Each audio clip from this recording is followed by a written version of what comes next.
Hello, नमस्कार सर्वांना आणि सर्वप्रथम श्री स्वामी समर्थ. तर आज आहे मंगळवार, सकाळची देवपूजा सुरू आहे.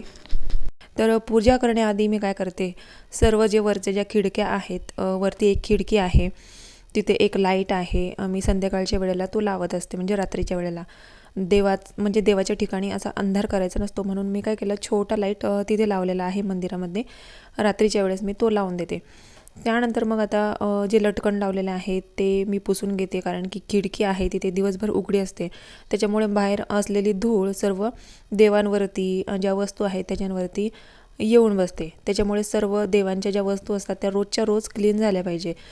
त्यात फोटो पण लावलेले आहेत मी, 4 ते 5 फोटो आहेत, ते रोजच्या रोज असे पुसून घेते. आणि देवाऱ्यात काही मूर्त्या आहेत, काही फोटो आहेत, ते पण मग रोजच्या रोज असे त्यांना स्नान वगैरे आपण घालतो. पण आपण साईडनं पण देवांचे फोटो लावलेले असतात ना, तर तेही रोज आपल्याला क्लीन करायचे असतात, त्यांचीसुद्धा पूजा झाली पाहिजे आपल्या हातून. आणि जेवढ्या देवांची सेवा होईल, रोजची पूजा होईल, एवढेच देव आपण ठेवले पाहिजे. निदान आपल्या देवाऱ्यामध्ये 5 देव पाहिजेत. यापेक्षा जास्त तुम्ही ठेवू शकता, पण त्यांची रोजच्या रोज पूजा झाली पाहिजे. त्यांना रोज म्हणजे रोजच्या रोज त्यांना धूप दीप लागलं गेलं पाहिजे. त्यांचे स्तोत्र, काही मंत्र असतील ते झालेच पाहिजे. बरेच लोक काय करतात, तीर्थक्षेत्री जातात आणि तिथून काय करतात, देव आणतात. त्यांना असं वाटतं की हा देव पण आपल्या घरी पाहिजेतच पाहिजे. मीही तसंच करत होते. मीही कुठे दर्शनासाठी गेले तर तिथून मला असं वाटत होतं की हा देव पण आपल्या घरी पाहिजे. पण आणत तर होते, पण मग त्यांची सेवा कोण करणार? त्यांच्या सेवेबद्दल आपल्याला माहितीसुद्धा पाहिजे. तर मला एवढं सांगायचं आहे की तुमच्याच्याने त्या देवाची सेवा झाली पाहिजे, तोच देव तुम्ही घरी आणा. उगाच सर्व देव घरी आणून ठेवू नका. याने काय होतं, मग आपल्याला दोष लागायला लागतात आणि आपण म्हणतो की आपण तर एवढ्या सेवा करतो, पण आपल्याला नाही का त्याचं फळच नाही मिळत. तर मग अशा प्रकारे आपण ह्या चुका करतो, ते आपल्या लक्षात नाही येत. तर मी स्वामींच्या सेवेमध्ये जेव्हापासून आले ना, तेव्हापासून मला कळायला लागलं की कोणते देव आपल्या देवाऱ्यामध्ये पाहिजेत. किंवा मग एकाच देवाच्या 2 मूर्ती, एकाच देवाचे 2 फोटो पण ठेवायला नाही पाहिजे. आणि त्या देवांचे फोटो एकमेकांसमोर पण नाही ठेवायला पाहिजे, म्हणजे चेहरा त्यांचा एकमेकांसमोर आला नाही पाहिजे. तर ह्या गोष्टी म्हणजे इतक्या छोट्या छोट्या गोष्टी असतात, त्या आपल्याला पाळायच्या असतात. तर मी जेव्हापासून स्वामींच्या सेवेमध्ये आले ना, तर मग तेव्हापासून मला कळायला लागलं की एकाच देवाच्या 2 मूर्त्या नाही ठेवायला पाहिजे, किंवा मग देव एकमेकांसमोर पण नाही ठेवायला पाहिजे. तर एवढ्या चुका आपण आपल्या देवाऱ्यामध्ये करतो आणि त्याचे परिणाम मग आपल्या आयुष्यावर होतात. तर आपण म्हणतो की नाही, मी इतकी सेवा करते पण मला त्याचं फळच नाही मिळत, पण आपण ह्या चुका करत असतो. याचा दोष आपण देवांवरती लावतो की आपण त्यांची इतकी सेवा करतो, पण देव आम्हाला काही पावत नाही. त्याचबरोबर मग असलेले देव, त्यांना स्नान कसं घालायचं आहे याची पण एक पद्धत असते. देवांना स्नान एकाच म्हणजे भांड्यामध्ये घालायचं नाही.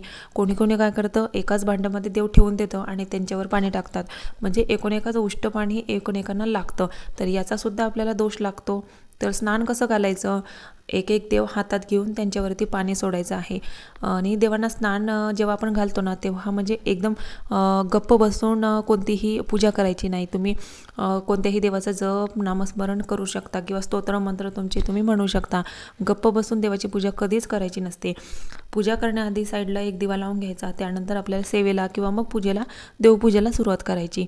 तर मी इथे आता तुम्हाला दिसत असेल, एक देव मी हातामध्ये घेऊन त्यांना स्नान घालत आहे. म्हणजे एकाच भांड्यामध्ये सर्व देव वरती पाणी सोडायचं नाही, असं एक देव घेऊन आपल्याला त्यांना स्नान घालायचं आहे, त्यांना पुसून ठेवायचं आहे. तर बऱ्याच ठिकाणी असं होतं की देव हे ओलेच ठेवतात, पण नाही, त्यांना पण पुसून ठेवायचं. त्यांना त्यांचे कपडे म्हणजे वस्त्र वगैरे, त्यांचे काही दागिने असतात ते पण त्यांना घालायचे. त्यांचा छान असा शृंगार करायचा, त्यांना हळदी कुंकू देवांना अष्टगंध लावायचं. तर अशा प्रकारे देवांची पूजा करायची असते. बऱ्याच ठिकाणी असं होतं की देवांना रोज स्नान घातलं जात नाही.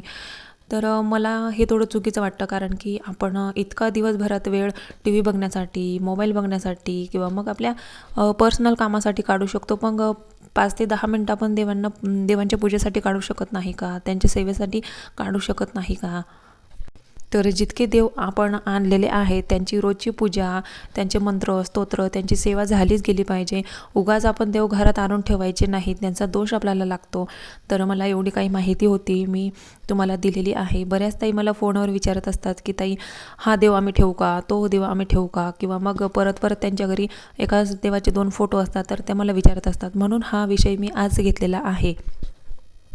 तुम्हाला जर पूजेला रोजचा म्हणजे टाईम मिळत नसेल इतका, तर तुम्ही कमीच देव ठेवा. निदान तुम्ही 5 देव तरी देवाऱ्यामध्ये ठेवू शकता, कारण की 5 देवांच्या पूजेसाठी एवढा काही वेळ लागत नाही. कमीत कमी देव ठेवण्याचा प्रयत्न करा. त्यांची रोजची पूजा झालीच गेली पाहिजे. आणि जेव्हा आपल्या घरात पूजा होते ना, तर इतकं म्हणजे एक छान वातावरण तयार होतं घरामध्ये, प्रसन्न वातावरण तयार होतं. तर तुम्हाला बोलता बोलता पूर्ण पूजा मी करून घेतली. आणि मला असं वाटतं की तुम्ही जेव्हा पूजा कराल ना, तर तेव्हा म्हणजे घरातले सर्व कामं आवरून तुम्ही पूजेला बसत जा, जेणेकरून मग तुमच्या मनात कोणताही विचार येणार नाही की माझं हे काम राहिलं, ते काम राहिलं, म्हणजे आपलं मन पूजेमध्ये राहील. तर इथे आता काढत आहे मी रांगोळी. वारानुसार मी रांगोळी काढत आहे, कारण की ते साचे मी आणलेले आहेत. तर खूप छान वाटते वारानुसार रांगोळी. ची रांगोळी काढली, त्यानंतर मग इथे देवपूजा केलेली. तर पाणी वगैरे खाली पडलेलं होतं, तर मग तेही मी पुसून घेतलेलं. त्यानंतर मग आता लास्टमध्ये मी फुलं वाहत आहे. तर आज मग फुलं कमी होती, म्हणजे 7-8च फुलं होती झेंडूची, पण एकदम मोठी मोठी फुलं होती. मग विचार केला काय करायचं, एवढी फुलं तर पुरणार नव्हती कोणत्याच देवाला. तर मी एका फुलात म्हणजे त्याच्या पाकळ्या काढल्या आणि पूर्ण देवांना म्हणजे अशा पाकळ्या वाहून दिल्या. तर फुलं जर कमी असले ना, तर टेन्शन नाही घ्यायचं. एकाच फुलामध्ये 4 ते 5 देवांना आपण ते फुल वाहू शकतो, एकच फुल, कारण की झेंडूची फुलं मोठे असतात. आणि जेव्हा मी ते तोडून तोडून फुलं वाहत होती ना, तर एवढे छान दिसत होते ते तोडून तोडून वाहल्याने, म्हणजे एकदम म्हणजे असं गजरा वाहल्यासारखं असं वाटत होतं. मी तुम्हाला लास्टमध्ये दाखवते. तर आज फुलं पण आणायची होती. आज जाणार आहे मी फुलं आणण्यासाठी. देवीला गजरा पण आणायचा होता. म्हणजे आज झेंडूच्या फुलांनी म्हणजे गजऱ्याची कमी आज पूर्ण केली. लास्टमध्ये मी तुम्हाला दाखवते. इतकं सुंदर मंदिर दिसत होतं. आणि एक गुलाबाचं फुल होतं, ते काही मी वाहिलं नव्हतं. म्हणजे फुलांमध्ये ना, जेव्हा फुलं आणते तेव्हा एक गुलाबाचं फुल देतात त्यामध्ये. तर मग त्याच्या पाकळ्या पाकळ्या झालेल्या, तर मग त्या पाकळ्या पण मी अशा एक एक एक एक देवांना वाहून दिल्या. इतकं छान दिसत होतं ना, म्हणजे केशरी आणि लाल पाकळ्या वाहल्याने इतकं सुंदर मंदिर दिसत होतं ना. त्यानंतर मग महादेवांना एक पांढरं फुल होतं, तर महादेवांना ते वाहून दिलं. त्यानंतर मग रांगोळीवरती पण थोडं फुलं राहिली होती, म्हणजे पाकळ्या राहिल्या होत्या, तर त्याही टाकून दिल्या. त्यानंतर मग आता विचार पडतो की नैवेद्यासाठी रोजच्या रोज काय दाखवायचं देवांना. आपण जे खातो ना, आपण जे बनवतो ना, तर तेच देवांना दाखवायचं. तर सकाळच्या पूजेमध्ये मी साखरच ठेवते, आणि जेव्हा स्वयंपाक झाला ना, तर तेव्हा मग नैवेद्य दाखवते. पूजेला जेव्हा मला बसायचं ना, तर तेव्हा सर्व साहित्य मला जे काही लागतं ना, नैवेद्याचं, साखर, पाणी, देवांचं, फुलं, सर्व मी जवळ आणून ठेवते, मग उठायला नको म्हणून. तरी ते आता पूर्ण पूजा झालेली, धूप वगैरे सर्व देवांना दाखवलेलं. त्यानंतर मग आता सेवेला पण बसणार होते, पण आता 12 झाले होते. 12 वाजता आपल्याला सेवा करायची नसते. मग मी काय केलं, जे काम होतं 12 ते 12:30पर्यंत सर्व काम आवरून घेतलं, माझं जे काही राहिलं होतं ते. त्यानंतर मग मी जे वाचन बाकी होतं त्यासाठी मी बसले होते. तर तुम्ही पूजा बघू शकता, किती सुंदर पूजा दिसत आहे आज. आणि एकदा बसले ना पूजेसाठी, तर पाऊण तास 1 तास पूर्ण होतो तरी पूजा माझी संपत नाही. म्हणजे इतकं मन लागतं ना पूजेमध्ये.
तर आता इथे पूजा वगैरे झालेली. तर मंदिर अशा प्रकारे आहे माझं.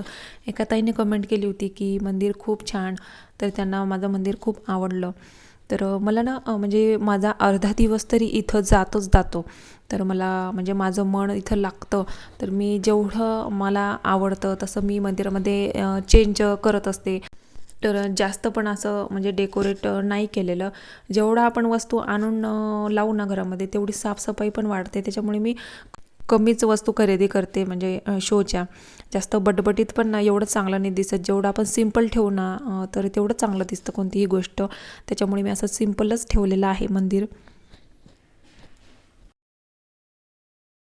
त्यानंतर मग माझं जे काही काम राहिलं होतं ते करून नंतर इथे मी आता वाचनासाठी बसले.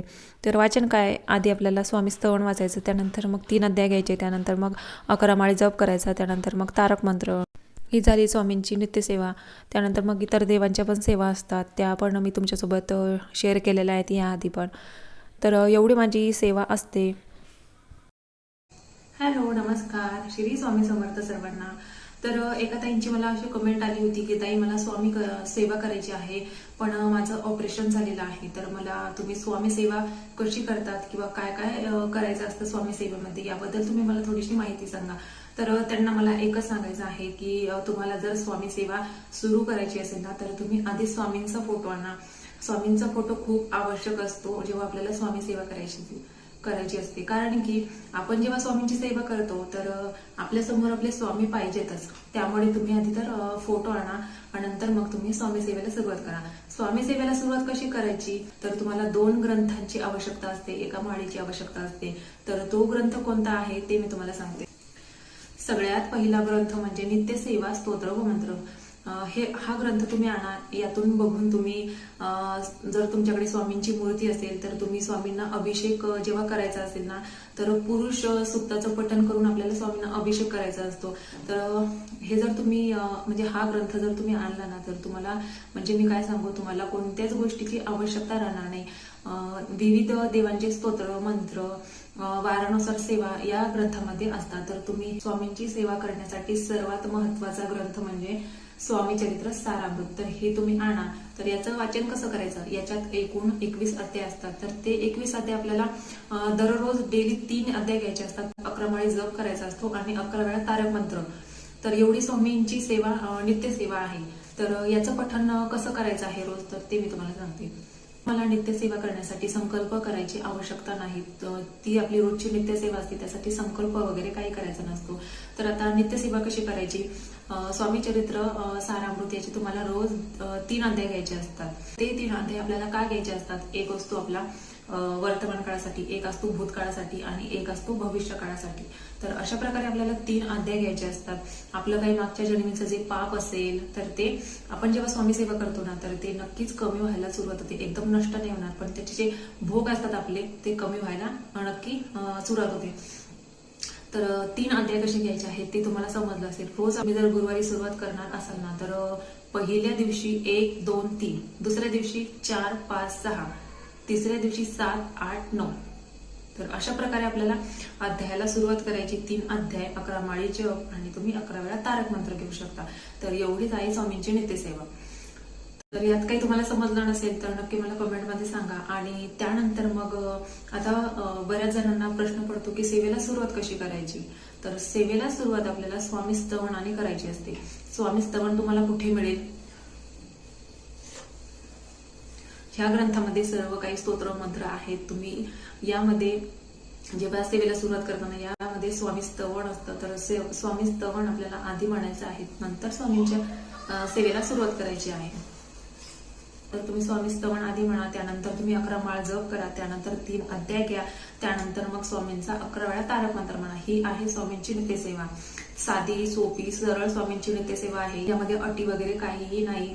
तुम्ही चेअरवर बसून सुद्धा स्वामींची नित्यसेवा करू शकता. असं नाही की खालीच बसावं लागतं.